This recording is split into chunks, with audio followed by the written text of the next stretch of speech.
Namaskar, a very good afternoon to all of you. Radhe Radhe from Gaurav Pant. This is Gaurav Pant and आज हम basic thermodynamics के कुछ concepts को आगे continue करने वाले हैं from the last video. As we can see this assignment 1 and the solution is continued in the basic thermodynamics. ठीक है, असाइनमेंट 1 के कुछ पार्ट को हमने लास्ट टर्न पे किया था, अब उसी को कंटिन्यू कर रहे हैं. बहुत बेसिक कॉन्सेप्ट्स हैं थर्मोडायनेमिक्स के. जैसे मैंने बताया, thermodynamics means energy, entropy, equilibrium, इनसे डील करती हुई साइंस की एक ब्रांच है थर्मोडायनेमिक्स. ओके, सो हम लोग अब डायरेक्टली न्यूमेरिकल पे आते हैं. ठीक है, and this numerical will be, all the numericals will be useful for all the students of mechanical engineering as well as the students of first year BTech studying anywhere in any university. Okay, एक request है कि आपको जो भी इसमें लगता है कि इम्प्रूवमेंट होनी चाहिए तो give me a feedback please, जिससे कि always there is a scope of improvement in anybody's life. Okay, so you can give the feedback, your sincere feedback, the correct feedback from your side.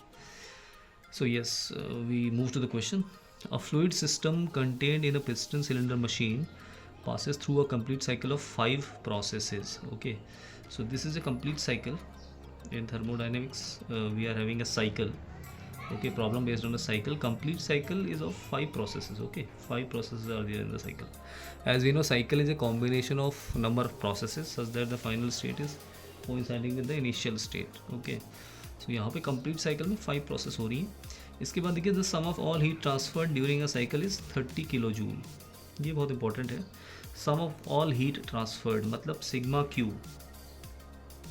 ठीक है, एक cycle के लिए दिया हुआ, ये भी याद रखना पड़ेगा, point to be noted for one cycle. Okay, sigma Q for one cycle is given as 30 kilo joule. 30 kilo joule दिया हुआ है. देखिए, साफ सी बात है, एक साइकिल के लिए याद रखना पड़ेगा. द सिस्टम कंप्लीट्स 1000 साइकिल्स पर मिनट. ये सिस्टम जो है 1 मिनट में 1000 साइकिल कंप्लीट कर रहा है. ठीक है, 1000 साइकिल्स पर मिनट बहुत इंपॉर्टेंट डेटा है, क्योंकि इन दोनों डेटा के बेसिस पे ही अगर हम यूज़ कर रहे हैं तो ही हम क्वेश्चन को कर पाएंगे. अगर इस डेटा को हमने यूज़ नहीं किया, इसको इग्नोर कर दिया, तो हमारा क्वेश्चन गलत हो जाएगा. ठीक है, अब 1 मिनट में 1000 साइकिल होते हैं. एक साइकिल के लिए सिग्मा क्यू है 30 किलो जूल, तो 1 मिनट के लिए सिग्मा क्यू कितना होगा? सिग्मा क्यू फॉर 1 मिनट या पर मिनट. ऑब्वियसली बात है, 1 मिनट में 1000 साइकिल हो रहे हैं और एक साइकिल में 30 किलो जूल हीट सम है. ठीक है, तो 1000 साइकिल के लिए कितना हीट सम होगा? 1000 into 30, so that is 30,000 kilo joule. तो 1 मिनट के लिए ये हमारा जो हीट ट्रांसफर का सम आएगा वो 30,000 किलो जूल आएगा. ओके, अब देखिए ये ऐसा हमने क्यों किया, इस बात को हम देख लेते हैं एक बार. यहाँ पे क्वेश्चन में क्या है? Complete the following table showing the method for each process. इस टेबल को पूरा भरना है. देखो, इस टेबल में ये ब्लैंक है. ओके, ये ब्लैंक है, ये ब्लैंक है, ये ब्लैंक है, ये ब्लैंक है, ये ब्लैंक है, ये ब्लैंक है. वो सबको भरने के लिए हमें ज़रूरत पड़ेगी first law for a process and first law for a cycle of thermodynamics. Okay, तो देखो भाई, ये ऐसा क्यों किया? क्योंकि देखिए, इसमें प्रोसेसेस के लिए जो हीट की वैल्यू, वर्क की वैल्यू, डेल्टा यू की वैल्यू दी है, ये किलो जूल पर मिनट में दी हुई है. 1 मिनट के लिए दी हुई है, देख लीजिए. और जो अभी हमें हीट का सम दिया था वो एक साइकिल के लिए दिया था, और 1 मिनट के लिए 1000 साइकिल हो रहे हैं. इसीलिए हमने 1 मिनट के लिए निकालने के लिए ये सब किया है. क्योंकि देखो, क्यू की वैल्यू किलो जूल पर मिनट में है. अगर आप इसको जोड़ोगे, सिग्मा क्यू निकालोगे, तो 1 मिनट के लिए सिग्मा क्यू निकलेगा. ठीक है, और उसी की हेल्प से हम लोगों को ये अननोन वैल्यू निकालनी होगी. ठीक है, सो दैट्स वाई हमने ये काम किया है. ठीक है, अब देख लेते हैं, आगे कंटिन्यू कर लेते हैं. देखो, first law for a process use करके हमें निकालना होगा डेल्टा यू. ठीक है, first law for a process होता है क्यू बराबर डब्ल्यू प्लस डेल्टा यू. ये आप सबको पता है. हीट ट्रांसफर बराबर work done plus internal energy change. ठीक है, तो आप इससे देख लीजिए, क्यू बराबर 35 प्लस डेल्टा यू. 0 बराबर 35 प्लस डेल्टा यू, मतलब डेल्टा यू हो जाएगा -35. इसमें कोई डाउट नहीं होना चाहिए किसी को. ओके, क्यू बराबर डब्ल्यू प्लस, प्रोसेस 2-3 के लिए लगा दो अब. ठीक है, क्यू बराबर डब्ल्यू प्लस डेल्टा यू. तो Q is -150, so delta U will also भी -150 as W is 0. Okay, process 3-4 के लिए देखिए, अब क्यू बराबर डब्ल्यू प्लस डेल्टा यू. तो क्यू की वैल्यू कितनी हो जाएगी? क्यू बराबर 200 प्लस 200 दैट इज़ 400. ओके, यहाँ देख लीजिए, क्यू बराबर डब्ल्यू प्लस डेल्टा यू. तो क्यू की वैल्यू 400, डब्ल्यू कितना हो जाएगा? -200. वर्क डन नेगेटिव हो रहा है, मतलब work done on the system हो रहा है ड्यूरिंग यहाँ पर. अब देखिए भैया पाँचवें 5-1 में कोई भी नहीं दिया हुआ है आपको, ना क्यू दिया है, ना डब्ल्यू दिया है, ना डेल्टा यू दिया है। तो यहीं पे हमको थोड़ा सा दिमाग लगाना पड़ेगा। यहाँ पे हमें यूज़ करना होगा first law for a cycle. देखो क्यू फॉर 1-2 दिया हुआ है, 2-3 दिया हुआ है, 3-4 दिया है, 4-5 दिया हुआ है, 5-1 नहीं दिया है, ठीक है। और आप जानते हो sigma Q for the cycle for 1 minute will be equals to Q12 plus Q23 plus Q34 plus Q45 plus Q51 and will be equals to this value 30,000 kilo joule. ये हमको दिया हुआ है क्वेश्चन में, हमने निकाल लिया क्वेश्चन की हेल्प से, ठीक है। So I am applying the first law for a cycle. Cycle के लिए फर्स्ट लॉ लगा लेते हैं, सिंपल सी बात है, ठीक है। First law for a cycle, first law for a cycle, first law for a cycle, cycle के लिए, ठीक है। आप मेरे ख्याल सबको पता होना चाहिए सिग्मा क्यू बराबर सिग्मा डब्लू, ठीक है। हम 1 मिनट के लिए देख रहे हैं सिग्मा क्यू 1 मिनट बराबर सिग्मा डब्लू फॉर 1 मिनट, और बराबर कितना होना चाहिए अभी हमने जस्ट निकाला था, ठीक है। देख लेते हैं एक बार फिर से। 1 मिनट के लिए 30,000 kilo joule, 30,000 kilo joule, okay. So this will be equal to 30,000 kilo joule. कोई दिक्कत नहीं होनी चाहिए इसमें किसी को, ठीक है।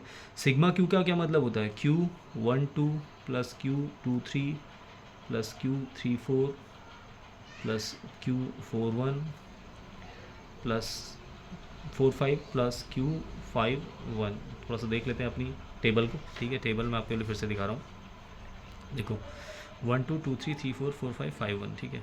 Q12 Q23 Q34 Q45 Q51, ठीक है। तो अगर इसको हम लिखते हैं तो हमें मिलेगा इस तरह से 0 प्लस Q23 कितना है, Q23 इज़ -150 प्लस Q34 कितना है 400 प्लस Q45 कितना है 400 प्लस Q51 निकालना है इक्वल्स टू 30,000। कोई दिक्कत तो नहीं है किसी को इसमें, 30,000, ठीक है।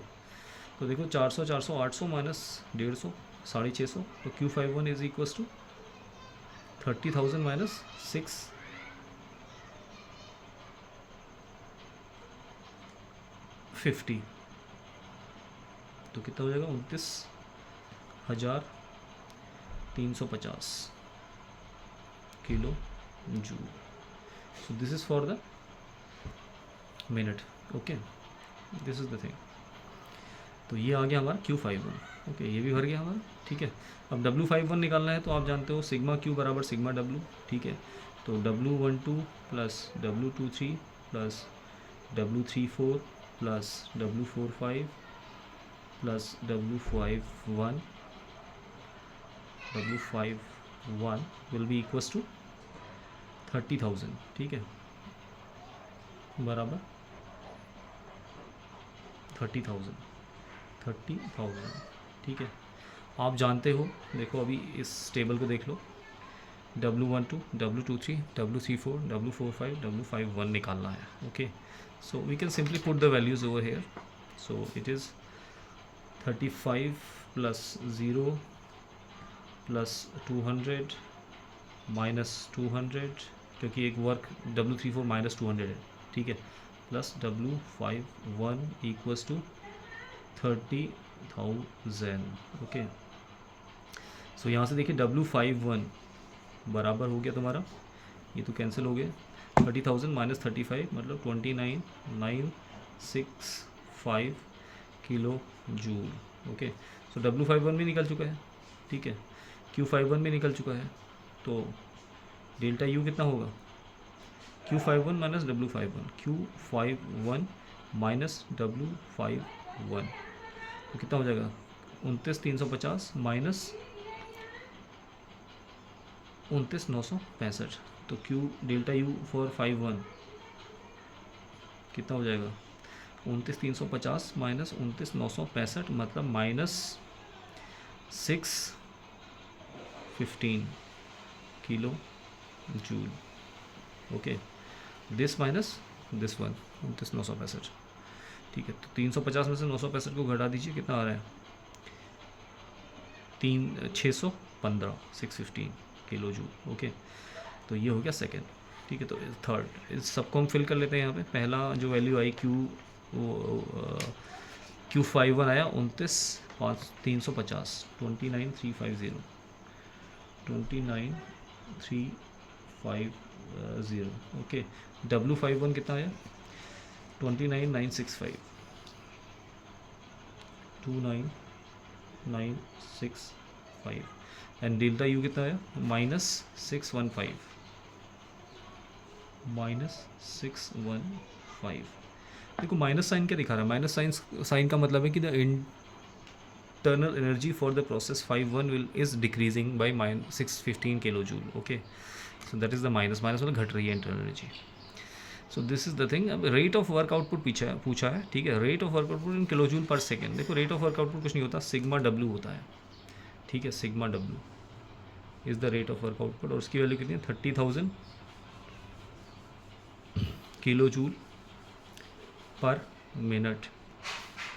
एक मिनट के लिए था ना 30,000 किलो जूल, तो एक सेकेंड के लिए कितना हो जाएगा 30,000 बाई 60। 30,000 बाई 60 कितना हो जाएगा 500 kilo joule per second. So this is our answer, okay, rate of workout. So I hope this question is clear to all of you, ठीक है। Very easy question, but the point is the units should be properly mentioned and the everything should be positive, plus minus should be taken into consideration. अगर आपने plus को minus कर दिया, minus को plus कर दिया, तो सब कुछ गलत हो जाएगा हमारा। Okay, so that is equally important, the sign convention is equally important here. Okay, so this was a question based on the first law for a cycle and first law for a process. Okay, आगे बढ़ते हैं अगले question में। ये question देखिए temperature measurement पे है, जो कि जीरोथ लॉ ऑफ थर्मोडायनेमिक्स हम कह सकते हैं इसको, based on the zeroth law of thermodynamics. Okay, so we go for the solution of this question and I am just having a view on the question first. The temperature T on a thermometric scale. Thermometric scale होता है temperature scale, जो temperature measurement करने के काम आता है। Thermometric मतलब temperature measurement, ठीक है। Scale is defined in terms of property P. मैंने आपको बताया था कि देयर इज़ ए प्रॉपर्टी जो कि डिपेंड करती है टेम्परेचर पे और टेम्परेचर के साथ यूनिफॉर्मली वेरी करती है, जिसे कहते हैं थर्मोमेट्रिक प्रॉपर्टी, ठीक है। So this is thermometric property P by the relation T equals to A P plus B. तो ठीक है, लिख लेते हैं इसको। रिलेशन क्या है, टी बराबर A into P plus B. Usually यही होता है, T is proportional to thermometric property P. Okay, where A and B are constants, ठीक है, कॉन्स्टेंट है, ये तो नेचुरल सी बात है, कॉन्स्टेंट ही है। The values of P are found to be 2 and 4 at ice point 32 degree Fahrenheit and steam point 212 degree Fahrenheit respectively, ठीक है। तो देख लो भाई, एट आइस पॉइंट में आइस पॉइंट को आई पी लिखता हूँ, ठीक है। एट आइस पॉइंट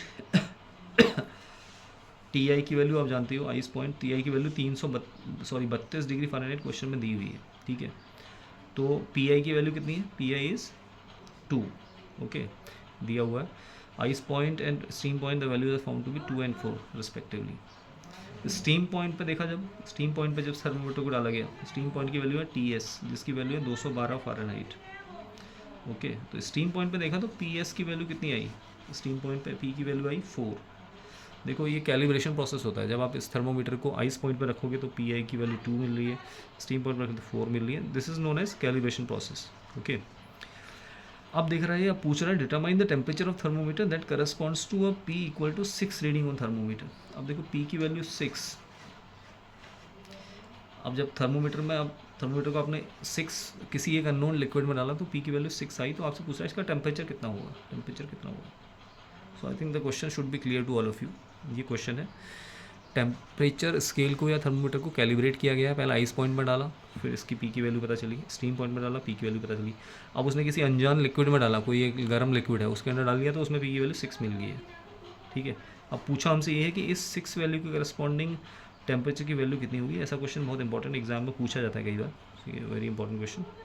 सो हम इसको सॉल्व करते हैं, बहुत सिंपल सा क्वेश्चन है। देखो भाई, ये इक्वेशन है हमारी, इसी को यूज़ करना है हमें, ठीक है। So using this equation we will find the solution of this question, ठीक है। सो देखो दिया क्या था, टी बराबर a P plus b, T बराबर ए पी प्लस बी, ठीक है। तो टी आई बराबर क्या हो जाएगा, टी आई बराबर a P I plus b. Obviously बात है, ए और बी हमें निकालने पड़ेंगे, कांस्टेंट है, ठीक है। और उनको निकालने के लिए हमें सब कुछ दिया हुआ है। सबसे पहले पहले वाला डेटा रख लो, आइस पॉइंट वाला। आइस पॉइंट में 32 बराबर ए इंटू 2 प्लस बी, ये हो गया इक्वेशन नंबर 1। अब स्टीम पॉइंट टी एस बराबर a P S plus b, इसमें कोई दिक्कत किसी को नहीं होनी चाहिए, ठीक है। टी एस की वैल्यू है 212, फ़ारेनहाइट में यही होती है। ए इंटू 4 मिला है प्लस बी, ठीक है। Equation number 2। अब भाई 2 - 1 कर लो, सिंपल सी बात है। 2 - 1 इक्वेशन 2 - 1, तो इससे क्या मिलेगा तुम्हें? 2a बराबर 180, मतलब a इक्वल्स टू 90, तो a की वैल्यू 90 आ गई है, कोई दिक्कत तो नहीं है, ठीक है, बहुत ईजी है। अब b की वैल्यू निकालनी है, तो 32 बराबर 90 इंटू 2 प्लस b, तो b is coming to b 32 - 180, 32 - 180, तो 32 - 180 कितना हो जाएगा? 148 माइनस में -148, this is the value of b, okay. So a and b value are found. अब पूछ रहा है कि व्हेन पी वैल्यू इज 6, तो टी की वैल्यू निकाल। अब देखो टी बराबर क्या होता है? ए इंटू पी प्लस बी, तो पी की वैल्यू कितनी आई? 6 आई थी जब किसी अननोन लिक्विड में डाला, तो ठीक है। और ए की वैल्यू है 90 इंटू पी की वैल्यू 6 है, -148, ठीक है। तो कितनी आ गई? 9 छक 54, 9540 -148, तो कितना हो गया ये? 540 - 140 कितना हो जाएगा? 400, 400 - 8 392 फ़ारेनहाइट, ठीक है। आंसर में यूनिट लिखनी पड़ेगी, 392 Fahrenheit, this is the answer, okay. So this is our final answer. यहाँ पे हमारा ये चीज़ क्लियर हो जाएगा, okay. So that is the solution to this problem based on temperature measurement. Temperature measurement बहुत इंपॉर्टेंट है, जीरोथ लॉ का डायरेक्ट एप्लीकेशन है। कई बार पूछा जाता है what is the important application of zeroth law of thermodynamics, so that is temperature measurement और thermometry itself, okay। So these 2 questions we have solved. In the next video we will solve 2 more questions based on the thermodynamics, basic thermodynamics, that is based on work interaction basically, okay। So in the next video we will see that solution, and please feedback अपना ज़रूर दें, या किसी को कोई particular topic पे video की requirement हो तो you can tell me, I will make a video, I will make a solution to questions on based on that, based on your requirements. So please comment like that you want content on this, so I will make that content, try to make that content. Thank you so much. This was Gaurav Pant. Thank you. Radhe.